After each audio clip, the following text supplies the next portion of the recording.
Nous sommes la moyenne des personnes que nous fréquentons. Avec Génération Do It Yourself, je vous propose de rencontrer ensemble des entrepreneurs, sportifs ou artistes qui vont littéralement faire exploser notre moyenne.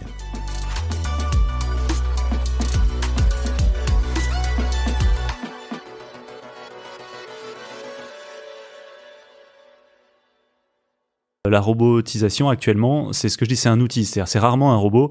On va mettre un robot dans une salle d'opération et le robot va tout faire tout seul, faire payer le patient, merci, au revoir.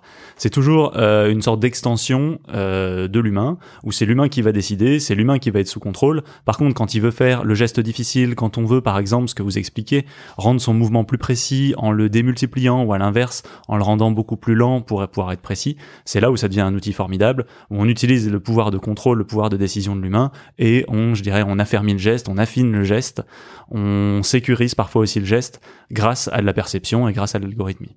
Et toi, donc, tu étais sur quel type de projet chez GE, par exemple ? Sur des projets qui combinent de la radiographie et de l'intervention chirurgicale, c'est-à-dire pouvoir aider les gestes des chirurgiens par de la radiologie pendant l'intervention. Okay. Ce que ça permet, la radiologie, c'est bien parce que ça permet de voir à travers le corps, donc ça permet de faire des interventions dans le corps sans avoir besoin de l'ouvrir. Okay. Donc on est capable de passer par des orifices naturels, par une artère, par exemple, si on veut réparer une artère, sans avoir besoin ouvrir les côtes si on intervient au niveau du cœur, etc. Et ça va permettre ce qu'on appelle de la chirurgie minimalement invasive, et tout en étant extrêmement précis, parce qu'on est guidé par l'image en temps réel. Et alors deux questions là-dessus, typiquement, mais la radiologie, généralement, on sort tous de la pièce quand il y a de la radio à ce moment-là. Donc, comment ça se passe ? Ça se fait à distance, du coup ? Pas forcément. Il y a des médecins, les médecins de chirurgie interventionnelle vont avoir de l'imagerie. Par contre, ils vont être protégés derrière soit des tabliers, soit des écrans. Okay. Il y a tout un travail pour focaliser la radiologie à l'endroit où il faut la mettre et que ce soit pas sur le chirurgien, okay, exactement. Et ensuite sur minimiser les doses parce que alors, le chirurgien il est exposé, mais il y a le patient aussi qui est exposé et lui on n'a pas le choix, il faut passer à travers son corps. Donc il y a tout aussi un protocole où on va essayer de prendre le minimum d'images pour le maximum d'aide. Et quand tu n'ouvres pas, j'imagine que t'es pas médecin, mais tu as bien étudié tout ça, si tu n'ouvres pas le corps, t'as moins de chances de problèmes autour, d'infections, de choses comme ça. Ça fait des interventions beaucoup plus simples, beaucoup plus localisées. Ce qui est radicalement différent, c'est le rétablissement. C'est-à-dire que quand on s'est fait ouvrir, ça va être des semaines, voire des mois de rétablissement. Quand on est passé par une artère pour mettre un stent, pour faire une réparation sur une fuite, le lendemain, on est capable de repartir. T'es resté combien de temps chez General Electric ? Je suis resté 6 ans chez General Electric. En 6 ans, c'est quoi le cycle de conception entre le jour où qui pense un produit, comment tu le testes et entre le jour où t'es le jour 1 et le jour, est-ce que tu as eu le temps de voir un cycle complet, toi ? Alors oui, j'ai eu le temps de voir un cycle complet, mais c'est vrai que c'est un point sur le médical. C'est une industrie formidable pour apprendre. C'est une industrie qui peut être un peu frustrante quand on a une âme un peu d'entrepreneur et qu'on veut voir ses idées se concrétiser rapidement. Donc moi, quand je suis arrivé, c'était le tout début d'un projet. Et donc qui était l'idée de mettre un arc de radiographie monté sur un robot mobile pour pouvoir le bouger à l'intérieur de la salle d'intervention en fonction de l'opération. On en était au tout début des concepts et je pense que ça a mis 2 ans et demi, 3 ans avant que les premières versions arrivent dans des salles d'opération, puis de faire une deuxième itération pour encore l'améliorer. Et ensuite, j'ai travaillé sur un deuxième type de machine où j'ai été quasiment au bout. Donc j'ai fait un cycle et demi en 6 ans, quoi. Et là-dessus, tu bossais depuis la France ? Et je bossais, oui. General Electric, les équipes R&D de ces machines-là sont à Buc, à côté de Versailles. D'accord. Et ils en ont aussi, j'imagine, des équipes R&D aux États-Unis ou... Alors, ce qui est intéressant, je pense que c'est à General Electric que j'ai appris la notion de produit. Okay. Donc, il y avait une équipe produit qui était globalement basée à Buc, qui concevait un produit pour ensuite le déployer dans le monde entier. Okay. Donc, General Electric a, oui, des équipes de recherche et développement dans le monde entier, mais pas sur ce produit-là. Sur ce produit-là, il y a une équipe. Cette équipe-là, ça doit être de l'ordre... Sur le site, on était 2000 personnes, mais il n'y a pas que de la R&D, il y a peut-être 500 personnes en R&D. Donc, c'est 500 personnes qui doivent le construire, le concevoir, et c'est pour le monde entier. Sachant qu'en médical, quand on a fini de le concevoir, on n'a plus le droit de le toucher, parce que ça a été validé par l'Europe, par les États-Unis, la FDA, etc. Et donc, on doit avoir pensé à tout en amont pendant la conception. Bien sûr, les performances, ça normalement c'est quelque chose qu'un ingénieur oublie pas, mais aussi la certification, comment ça va être construit, comment ça va être déployé, comment ça va répondre aux spécificités locales, comment est-ce qu'on va avoir les supports de formation associés, comment est-ce qu'on va en faire la maintenance. Et donc, ça oblige à se poser toutes les questions en amont. Ça, je pense que c'est quelque chose qu'on a repris à Exotech, d'essayer de dire si on veut faire un produit et que ce produit, on veut pouvoir, ce qu'on va dire en langage startup, le scaler, c'est-à-dire pouvoir le répandre dans le monde entier.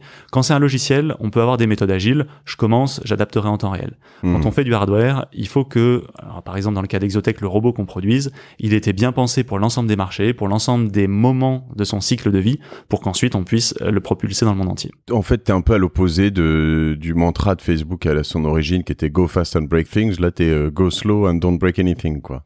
Alors, je dirais qu'à General Electric, je répondrais oui. À Exotech, on a essayé de voir comment est-ce qu'on pouvait avoir cette réflexion produit, de faire le bon produit, et malgré tout, d'avoir le côté go fast. Je pense que on pourra en parler. Sur Exotech, en 7 ans, on a réussi à grandir énormément. Sur nos robots, on en est à la 6e génération de robots, etc. Donc, on a réussi à essayer de prendre en amont tout ce qu'on pouvait prendre. Et par contre, les choses qu'on peut pas avoir, là, on accepte parfois, on va dire, un niveau de risque. On va se lancer, on va apprendre de la première génération, passer à la 2e, etc. Très clair, je reviens là-dessus. Donc, en effet, quand tu crées alors tu dis j'ai appris le produit, faudra que tu m'expliques un peu ce que tu as appris et comment. Mais pour rentrer dans le détail de ce que tu me disais, quand tu crées donc un robot qui est approuvé par la FDA en Europe, c'est quoi? C'est c'est l'Union européenne. L'Union européenne. Donc tu peux plus y toucher, mais du tout. Tu peux pas changer de bout de vis un endroit où si un jour il y a un problème quelque part, tu dois le refaire certifier derrière. Il faut repasser par les étapes de certification. Donc, on va dire c'est pas impossible quand c'est nécessaire et ça arrive dans le médical. C'est des choses qui sont faites. Par contre, ce sont des procédures longues, ce sont des rappels, ce sont des arrêts des machines qui peuvent être en production. Donc extrêmement impactant. Donc tout est fait à General Electric pour anticiper les problèmes et faire que ça n'arrive pas ensuite une fois que le produit est certifié, que la production est lancée. Mais comment on anticipe les problèmes? Je veux dire, après c'est pas forcément simple tant que t'as pas testé le produit des millions de fois. Alors il y a plusieurs choses. Il y a une approche, on va dire, méthodologique, d'avoir une sorte de grille.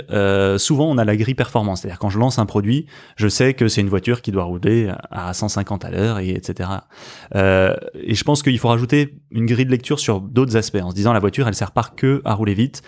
Comment est-ce que le garage va pouvoir changer les pièces? Comment est-ce que je vais pouvoir faire le diagnostic pour savoir quelle pièce est-ce que je dois changer? Comment est-ce que je vais être capable de recycler en fin de vie? Toutes ces questions-là, donc c'est avoir la grille de lecture. Qu'est-ce qui se passe si je mets regarder l'ensemble des facettes? Une boule derrière pour traîner une caravane. Voilà, absolument. Voilà, et donc tu vas avoir, quand tu as un peu d'expérience, ta grille qui va s'agrémenter d'un tas de nouvelles choses. T'as la boule à l'arrière, t'as je sais pas moi, le toit ouvrant, absolument. les tas de choses. Tu parlais du comment, donc General Electric, forcément, parfois c'est vautré, il y avait une erreur et il faut la prendre en compte. Dans ces cas-là, ils ont un process qui est intéressant et qu'on a repris à Exotech qui s'appelle CAPA, Corrective Action, Preventive Action, de dire on avait oublié qu'il fallait que ce soit compatible avec la boule à l'arrière pour tirer la caravane, donc on corrige, on recertifie, dommage, et Preventive Action, on s'arrange pour que dans nos prochaines conceptions, ce genre de choses, on ne l'oublie plus. Voire même on essaye d'étendre en disant on a oublié la boule, mais est-ce qu'il n'y a pas d'autres éléments qui peuvent servir un petit peu dans ce genre de cas? Comment est-ce qu'on utilise la voiture quand on est en vacances? C'est peut-être quelque chose à prendre en compte dès le design initial. C'est un peu le principe, tu as le droit à l'erreur. Une fois, mais si tu la reproduis, c'est que t'es un débile et puis tu peux aller ailleurs. Tu vois, souvent c'est un peu ça dans certaines boîtes américaines ou ailleurs, mais ce qui est assez logique finalement. Je veux dire, si t'apprends pas de tes erreurs, voilà, peu d'intérêt. C'est exactement ça. Le principe, c'est apprendre de ses erreurs.